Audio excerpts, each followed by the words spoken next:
Let's run the Windows Troubleshooter together. First, right-click on the Start button at the bottom left corner of your screen. Now click on Settings from the menu. In the window that opens, click on System from the left sidebar. Scroll down and click Troubleshoot, then click Other Troubleshooters. Choose the one that fits your issue and click Run. I will choose Audio and Get Help pages opened. Follow the instructions to resolve the issue.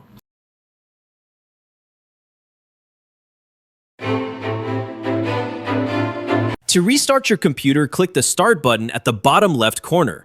Then, click the power icon. Now, select Restart. Your PC will shut down and power back up automatically.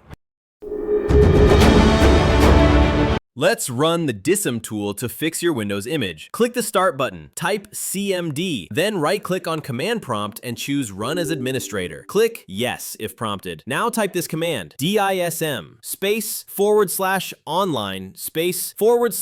/cleanup-image /restore health. Then press Enter. This tool checks for problems in the Windows image and tries to repair it. The scan may take a while. Let it finish fully. Once done, restart your computer.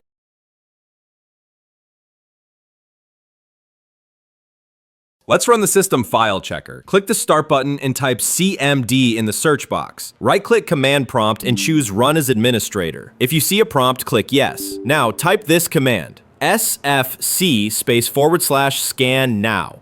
Then hit Enter. Windows will start scanning for missing or damaged system files. Just wait until it reaches 100%. If it finds issues, it'll try to fix them automatically. Once it's done, restart your PC.